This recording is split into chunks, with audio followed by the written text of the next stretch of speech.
Ivor the engine. Look, there he is, standing by the platform at Laniog. And there's his friend, Bluebell the donkey, in her private carriage. They go round a lot together, those two. I wonder where Jones the steam and Dye station are. Oh, perhaps they're in the office.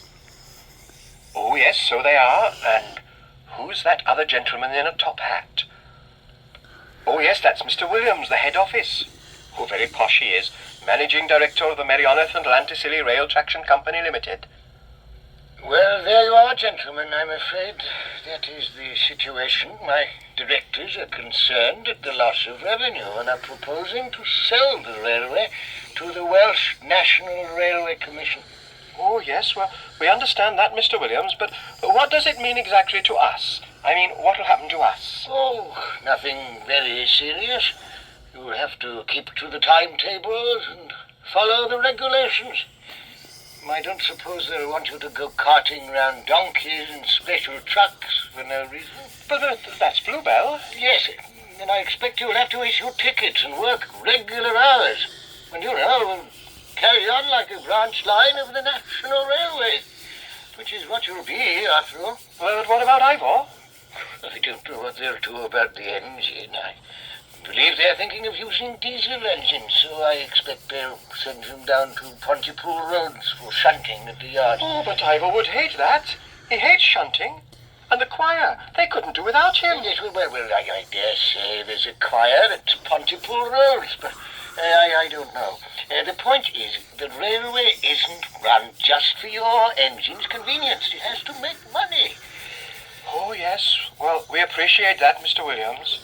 Yes, well, there you are. That's the bad news. Now I must be getting back to Merioneth. I thought I'd like to come over and tell you about it myself.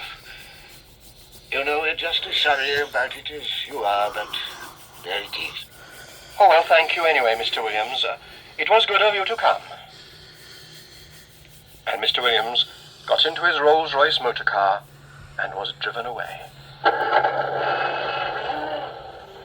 Oh, Di, there's terrible news. Oh, I don't know how I shall ever break it to Ivor or Bluebell. Oh, well, it hasn't happened yet, Jones. But you'd better take these new boots up to Mr. Dinwiddie. Oh, well, I'd better be off. Oh, come on, Ivor, it's time for work.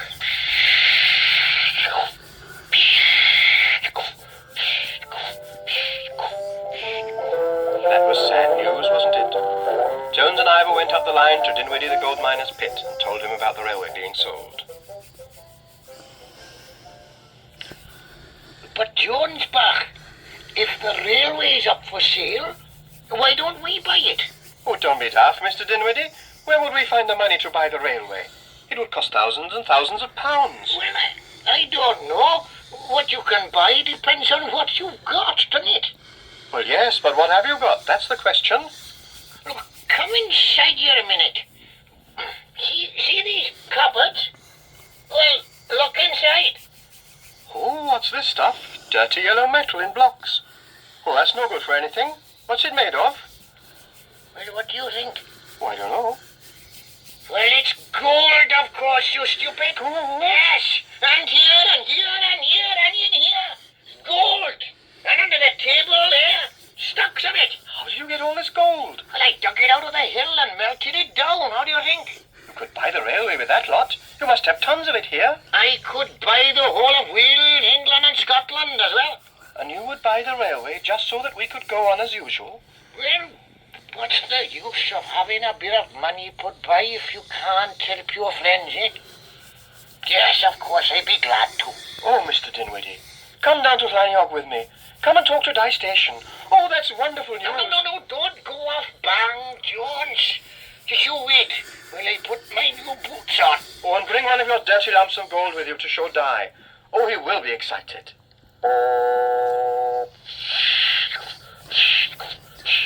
Well, I dare say it is gold.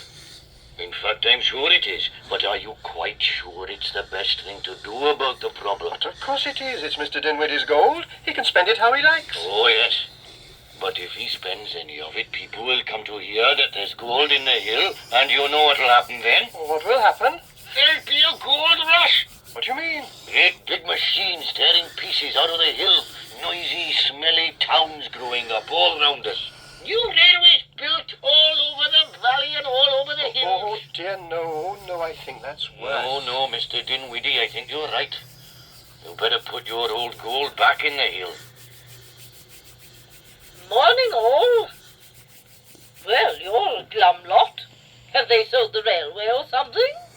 That is correct, Mrs. Porty. What? You're joking? Oh, no, we're not, Mrs. Porty. Mr. Williams, the head office, was here this morning.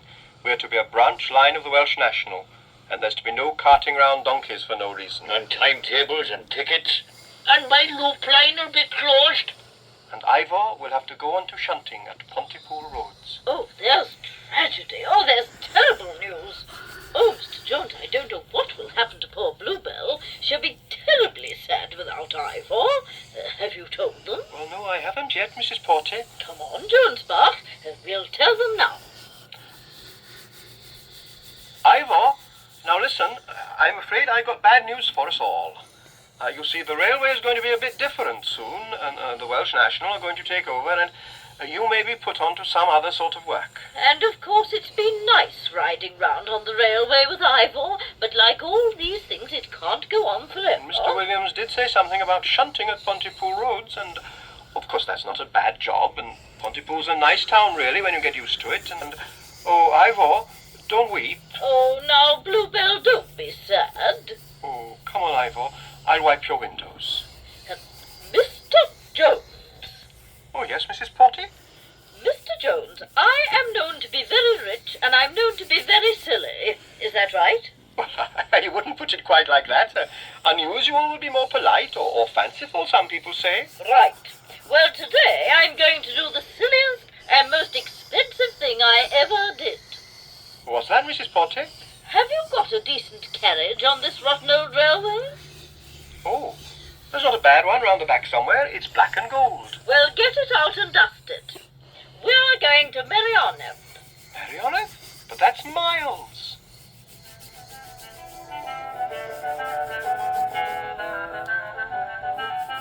And to Merioneth they went. It was late afternoon when they arrived at Merioneth Central. Mr. Williams was in his office. Oh, what's this? Deputation? Are you Mr. Williams of the head office? Yes, I am. Who are you? Oh, I beg your pardon, sir.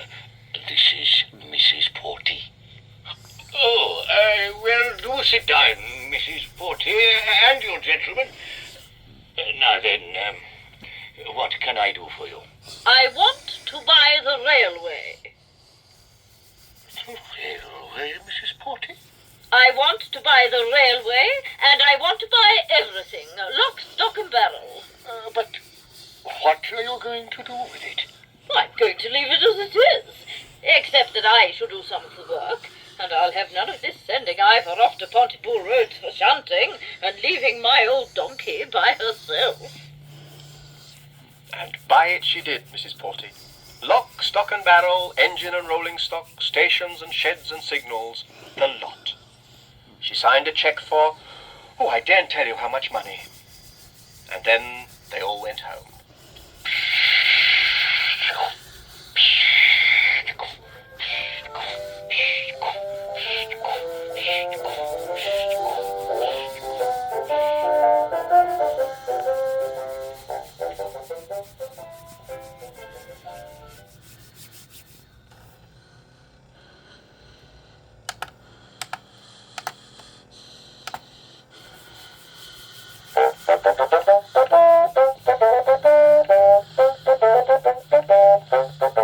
It was springtime in the top left-hand corner of Wales.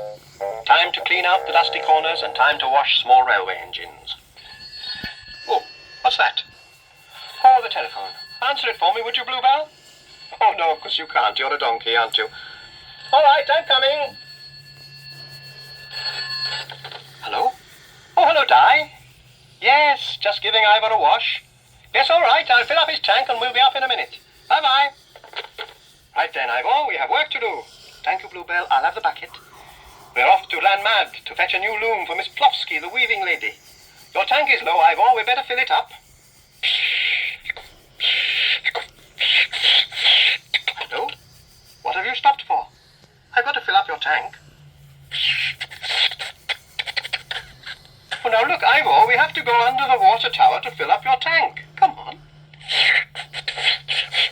No, Ivor, if every time I open the regulator, you slam on the brakes, we're going to get nowhere at all.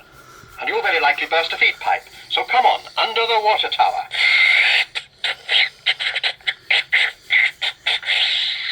Oh, Ivor, this is ridiculous.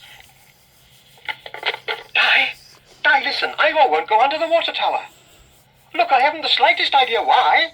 All I know is every time I open the regulator, he slams on the brakes. I mean, it's ridiculous. Oh, well, I wish you would. Poor Bluebell, I don't know what's come over Ivor. Oh, you're off, are you? I don't seem to have any friends this morning. Oh, Di, there you are. Good morning, Miss Plofsky. I'm afraid our engine is being a bit difficult this morning. Perhaps he has sadness. In my life there has been much sadness.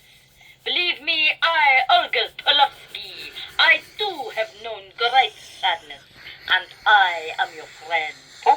Well, I don't think it's anything quite that serious, Miss Plofsky.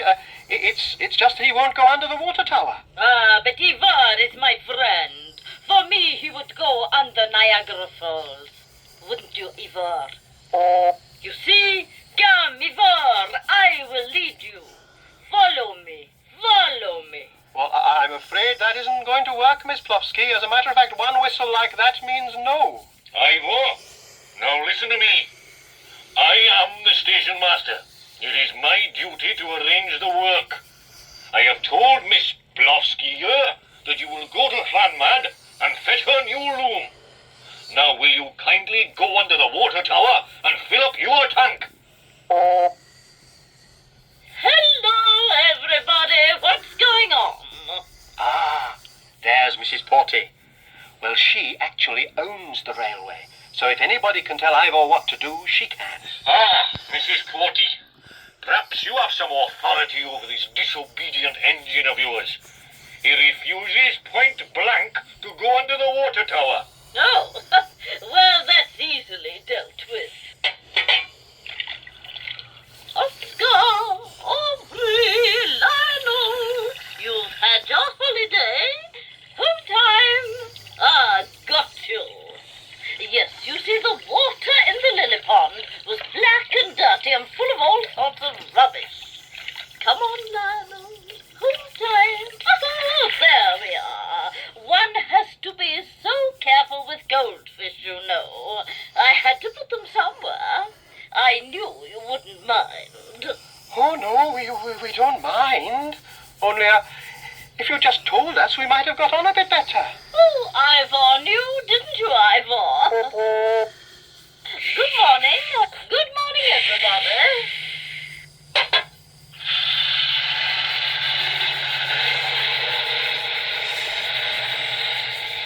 You know, Di, I sometimes wonder just who does run this railway.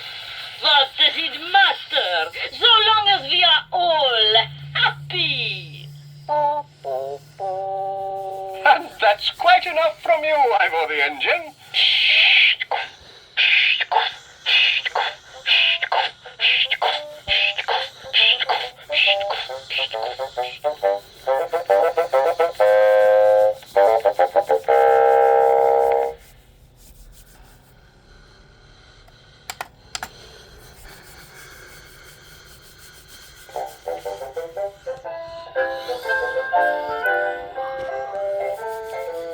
Ivor the engine. There he is, look. Life goes on much the same now that Mrs. Porty has bought the railway. A quiet, peaceful life for Ivor, trundling happily along the railway, while Jones the steam his driver listens to the birds singing and daydreams. Hey, what's going on? Oh, Ivor, I've told you often enough, you mustn't jam your brakes on like that without warning. I say, but I can't see anything. Oh no, what's that? Smoke. It's Idris. Idris the dragon. Oh, he's hardly red hot at all. Oh, what shall I do? Oh, I know, I'll put him in Ivor's firebox. Where's that shovel and raker? Come on then, Idris. Up you come. In you go. He's moving, Ivor. Oh, Idris, you did give us a fright. Oh, I was cold. Anyway, what are you doing outside in this weather? You're supposed to be in your nice hot volcano at Smoke Hill. Hot? No, not anymore. That volcano is extinct. I made eggs for the others and came out to find help. Trouble was, I wasn't very hot myself. I couldn't keep going. Well, you're all right now. You're lucky we found you, though. What's this about making eggs for the others? What others? Oh, there's 4 of us now. Myself and Olwen and our twins, Guyana Bloodwin. Oh. Will they be safe in their eggs? Well, yes, more or less, but very uncomfortable. You reckon they'll be better in Ivor's firebox? Well, yes, if Ivor doesn't mind. Oh, Ivor doesn't mind, do you, Ivor? Oh.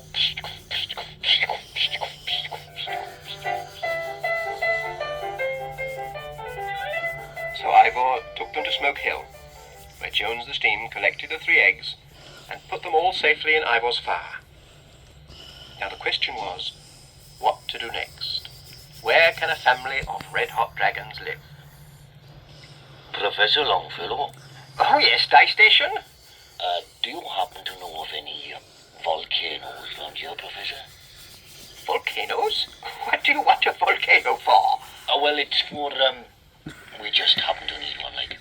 Need one? People don't usually need volcanoes. Oh, well, it's for friends, like. Friends? Dragons, Professor Longfellow. Dragons. Oh, dragons, of course. Well, you should have said so in the first place. Well, I don't know. I don't think there's anything between here and Mount Etna in Italy. Not active and red hot. Smoke Hill used to be active. Well, no, that's cold now. But thank you, Professor. Oh, Di, it's a problem, isn't it? Too much of a problem for us, Edwin Jones. Yes, Di, you are right. There's only one thing to do. Go to Llanmad. That's right. See that Mrs. Griffith of the Antiquarian Society. She won't believe you. She thinks you imagine things. She'll believe me once she sees Idris. Come on, Ivor, we're going to Llanmad. Oh.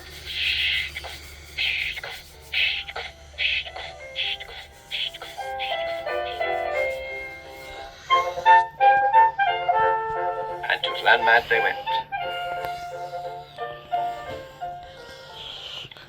Mrs. Griffiths was in her shop, but she didn't seem very pleased to see Jones the Steam. You're the Mr. Jones who pretends to speak to railway engines. Well, yes, I mean, no. Well, that was a mistake. And you expect me to believe what you're telling me now? Well, yes, oh, dear. Oh, look, come out and meet them. Meet them? Meet the dragons? Yes, they're in Ivor's firebox, down on the siding. Ah, now you are talking, Mr. Jones. Let us go. Here we are, Ivor. Come out, dragons. Idris, Olwen, Gyan, Bloodwen. Oh, dragons! The real thing! Oh, dragons! Oh, how marvelous! The real thing at last! Oh, how wonderful! You know, Ivor, I expected her to be excited, but not that excited. Oh, Mr. Jones, all my life I have waited for this moment. All my life I have believed that one day I would catch sight of them. Oh, how marvelous! Well, if you've seen enough of them, perhaps they could go back into Ivor's firebox. They'll be getting cold. Come on, dragons, down you come. That's really what I wanted to speak to you about, Mrs. Griffith. Keeping the dragons warm. Isn't that right, Ivor? Oh, it blows its own whistle. It speaks. Oh, yes, Ivor speaks, all right. I did tell you once, if you remember. Oh, yes, I apologize. Oh, not your fault. Everybody was making a fool of me that day. No, we're worried about the dragons and where they can live that's red hot enough for them. Oh, that can be arranged. Have no fear. May I speak to them? Oh, certainly. I'll open the fire door. Boroda, Oh, Boroda, I won't shake hands if you don't mind. And now, my friends, we have a problem. The Antiquarian Society will, I'm sure, be proud and happy to arrange a suitably red-hot place for you to live, but it couldn't be quite as secret as you have been in the past. yes, well, we appreciate that now, Mrs. Griffiths. Oh, good. Well, then leave everything to me. Leave everything to me. Oh, right, Mrs. Griffith. But what shall we do meanwhile? Oh, go home, look after the dragons and wait. Leave everything to me. Go home and wait. I shan't be long. What an extraordinary lady.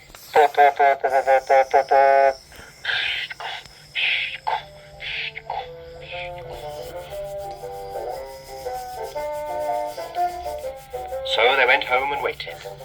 Life went on much as usual at Llanioch, but on the hills behind the town there were machines working, surveyors surveying, and lorries getting stuck. Mr. Hughes, the gasworks, was there, and everybody was busy, while all the time in the red-hot middle of the ash heap beside Ivor's shed, the dragons waited. Mrs. Griffith was as good as her word. The great day came. Ivor pulled a ceremonial train with friends in the carriages and dragons in the firebox up the loop line to Smoke Hill. There stood the president of the Antiquarian Society to meet them. He made a fine speech, in Welsh of course, of the glories of ancient Wales, of the legends of the dragons, long thought to be imaginary myths, now proved as true and standing before them in the burning flesh. Idris and Olwen, Gaian and Blodwen. He told them how proud the society was to have found the means to provide this endowment, so that these fiery spirits, long lost but found again, should not now perish from the green and lovely land of Wales. Where are those half-clowns? Ah, yes. Oh, now I've forgotten the matches. Oh, Idris, Bach, blow a flame in the top for me, would you? Certainly. Idris blew a flame, and fire burst out all around him. 1, 2.